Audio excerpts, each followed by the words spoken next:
Selamat datang di Erwin Tametompo Channel. Salam dari kami di Talaut, Tapal Batas Utara NKRI. Presiden Soeharto dinilai dekat dengan konglomerat kaya dan kalangan pebisnis di tanah air. Dekat dengan keluarga Cendana, sangat menguntungkan di era Orde Baru. Siapa yang berani melawan kekuasaan Soeharto ketika itu? Segala fasilitas dan kemudahan pun akan diberikan Soeharto untuk orang-orang dekatnya. Sementara yang melawan, jangan harap dapat kesempatan atau pinjaman kredit dari bank. Selama 32 tahun sebagai kepala negara, Soeharto kerap bersentuhan dengan bidang bisnis yang dimiliki oleh para konglomerat. Berikut ini deretan konglomerat yang dekat dengan Soeharto.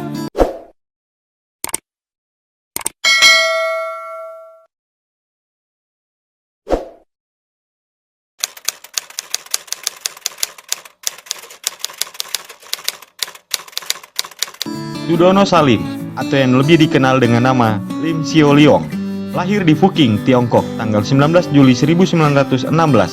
Beliau meninggal di Singapura pada tanggal 10 Juni 2012 pada umur yang ke-95 tahun.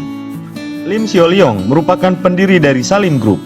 Kepemilikan Salim Group meliputi Indofood, Indomobil, Indosemen, Indosiar, BCA, Indomaret, Indomarko, PT Mega, Bank Windu Kencana, PT Hanurata, dan PT Waringin Kencana.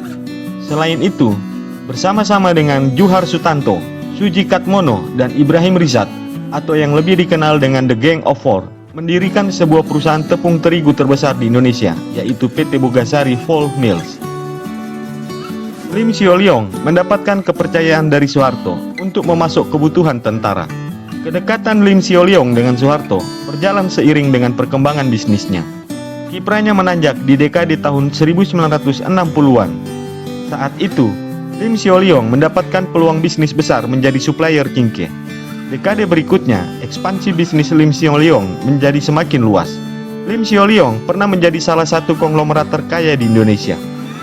Pada saat kerusuhan melanda Jakarta di tahun 1998, rumah Lim Sio Leong yang berada di Gunung Sahari, Jakarta Pusat, menjadi salah satu korban pengerusakan dan penjarahan. Setelah peristiwa tersebut, dia mulai mengalihkan kepengurusan bisnisnya kepada anaknya yakni Antoni Salim, lalu pindah dan tinggal di Singapura hingga tutup usia. Muhammad Bob Hasan, atau yang lebih dikenal dengan nama Bob Hasan, lahir di Semarang tahun 1931.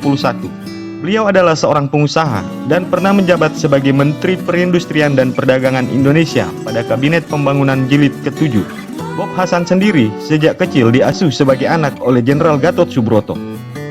Bob Hasan merupakan konglomerat yang menjadi salah satu kebanggaan Soeharto. Nama Bob Hasan mencuat karena bisnis kayu yang didirikannya. Dia mendapatkan hak pengusahaan hutan atau HPH yang didapatnya langsung dari Soeharto.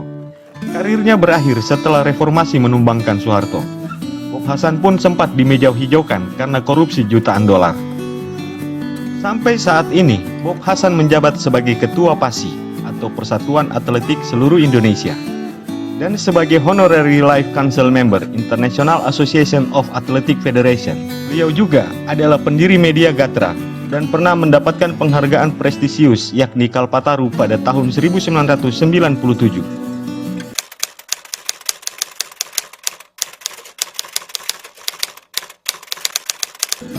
Eka Cipta Wijaya. Beliau lahir dengan nama Oi Ek Chong di Guangzhou, Fujian, Tiongkok pada tanggal 27 Februari tahun 1921 dan beliau meninggal di Jakarta Pusat, di DKI Jakarta pada tanggal 26 Januari 2019 yang lalu pada umur 97 tahun. Eka Cipta Wijaya sendiri merupakan pendiri Sinarmas Group yang merupakan salah satu konglomerat terbesar pada masa Orde Baru. Bank andalannya adalah BII atau Bank Internasional Indonesia, yang mendanai banyak usahanya yang lain yang menjadikannya sebagai Raja Kopra pada waktu itu. Ketika berusia 37 tahun, dia pindah ke Surabaya, Jawa Timur. Di Jawa Timur, dia memiliki kebun kopi dan kebun karet di Jember yang merupakan hasil dari kerja kerasnya. Konglomerat yang satu ini dikenal memiliki loyalitas tinggi terhadap keluarga Cendana. Hal ini dapat dilihat dari keberadaan PT Bimantara Eka Santosa. PT Bimantara Eka Santosa merupakan perusahaan gabungan antara PT Bimantara Siti Wisesa milik keluarga Cendana dengan Eka Cipta Wijaya serta Ferry Teguh Santosa. Perusahaan itu kemudian berubah nama menjadi PT Plaza Indonesia Realty. Di tahun 1969, beliau mendirikan pabrik minyak kelapa CV Bitung Manado Oil Limited atau yang disingkat Bimoli. Dan di tahun 1976, beliau mendirikan Ciwi Kimia, perusahaan yang bergerak di bidang bahan kimia. Di tahun 1980 sampai 1981, beliau membeli sebidang perkebunan kelapa sawit seluas 10.000 hektar, mesin, serta pabrik berkapasitas 60.000 ton di Riau, serta perkebunan dan pabrik teh seluas 1.000 hektar berkapasitas 20.000 ton. 1 tahun kemudian, Eka Cipta Wijaya membeli Bank Internasional Indonesia atau BII. Bank ini kemudian mengalami perkembangan yang pesat, yang bermula dari 2 cabangnya dengan aset senilai 13 miliar rupiah, menjadi 40 cabang dan cabang pembantu, dengan aset bernilai 9,2 triliun rupiah. Dia juga sempat melebarkan sayap bisnisnya di bidang real estate. Eka Cipta juga membangun ITC Mangga 2 dan apartemen Greenview yang berada di Roxy, serta Mall Ambassador di Kuningan. Menurut majalah Forbes tahun 2000, asetnya mencapai 3,12 miliar US dollar dan memperkerjakan kurang lebih 70.000 karyawan. Di tahun 2007 kemarin, menurut Global Asia, asetnya mencapai sekitar 27,9 triliun US dollar. Puncaknya di tahun 2006, namanya masuk sebagai daftar orang terkaya di Indonesia di majalah bisnis dunia Forbes. Menurut majalah tersebut, pada tahun 2013, namanya menduduki peringkat kedua sebagai orang terkaya di Indonesia. Saat ini, bisnisnya merambah berbagai sektor di bawah bendera Sinarmas Group.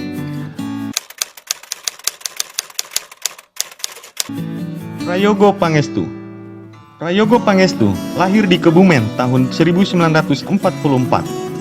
Beliau adalah seorang taipan perkayuan terbesar di Indonesia sebelum krisis ekonomi di tahun 1997.